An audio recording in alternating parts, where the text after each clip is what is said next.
অতিৰিক্ত ভালপোৱাৰে আৰম্ভ হোৱা কাহিনীবোৰ অতিৰিক্ত অৱহেলাৰে শেষ হয়। জীৱনটো বহুত চুটি, জীৱনৰ কাহিনী বহুত ডাঙৰ। জীৱনত সুখ বিচৰাটো অতি সহজ, কিন্তু বিচাৰি পোৱাটো বৰ কঠিন। কাৰোবাক ভাল পাবলৈ বেছি সময় নালাগে, কিন্তু পাহৰিবলৈ গোটেই জীৱন লাগে। যাৰ মন সুন্দৰ হয় তাৰ ভাগ্য বেয়া হয়, কাৰণ মানুহে ধুনীয়া বস্তুত প্ৰথমে আঘাত কৰে। অপৰাধ নকৰাকৈ যেতিয়া অপৰাধী হৈ যাব, তেতিয়া মনে মনে থকাটোৱেই ভাল, কাৰণ চিঞৰি কেতিয়াও নিজকে নিৰ্দোষ প্ৰমাণ কৰিব নোৱাৰি। জীৱনত সুখী হ'বলৈ হ'লে স্বাৰ্থপৰ হ'ব লাগিব, কাৰণ নিস্বাৰ্থ মানুহ কেতিয়াও সুখী হ'ব নোৱাৰে। সম্পৰ্কৰ তেতিয়াই অন্ত পৰে যেতিয়া এজনৰ অত্যাধিক প্ৰেম আনজনৰ বাবে বোজা হৈ পৰে। কোনেও অকলে থাকিব নিবিচাৰে, কিন্তু পৰিস্থিতিয়ে মানুহক অকলশৰীয়া কৰি তোলে। বেকাৰ ল'ৰাটোও বুজি পায় যে সমাজত টকা অবিহনে প্ৰেমৰ কোনো মূল্য নাই। তুমি যাৰ কথা ভাবি কষ্ট পাই আছা, এবাৰ খবৰ লৈ চোৱা, তেওঁ কিন্তু তোমাৰ অবিহনে হাঁহি ফুৰিছে। কাৰোবাক দুখ দি কন্দুৱাবলৈ বৰ সহজ, কিন্তু তেওঁৰ দুখবোৰ পাহৰাই চকুলো মুচি দিয়া বৰ টান। যদি আপুনি কাৰোবাক অন্তৰেৰে ভাল পায়, তেন্তে তেওঁৰ পৰা উপহাৰ হিচাপে কেৱল অৱহেলা আৰু যন্ত্ৰণাহে পাব।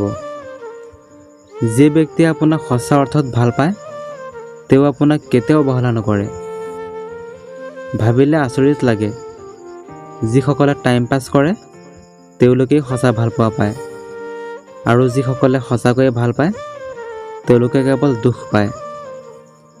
এজন মানুহ যিমানেই শক্তিশালী নহওক কিয়, আপোনজনৰ কাষত তেওঁ সদায় দুৰ্বল হৈ থাকে।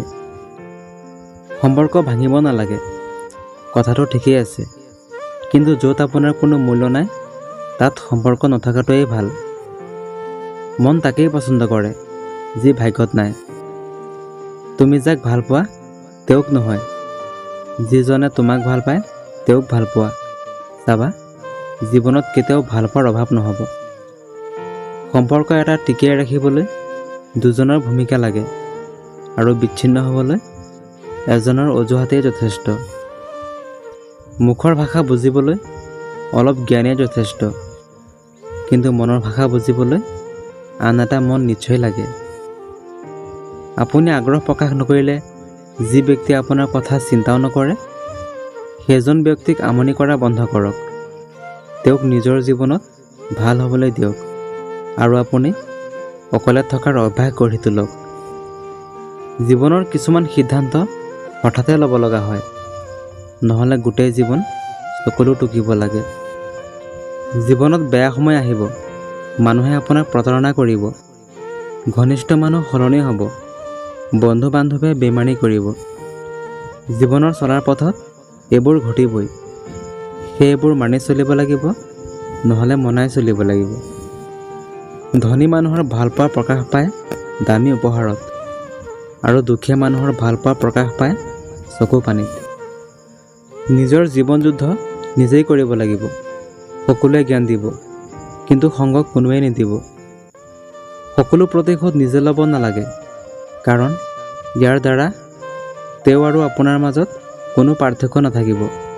বৰঞ্চ কিছু প্ৰতিশোধ সময়ৰ ওপৰত এৰি দিয়ক, আৰু সময়ে আপোনাৰ বাবে ডাঙৰ প্ৰতিশোধ ল'ব। ভিডিঅ'টি চাই কেনে পালে নিশ্চয় কমেণ্ট কৰি জনাব, আৰু চাই ভাল লাগিলে এটা লাইক কৰি দিব। ধন্যবাদ।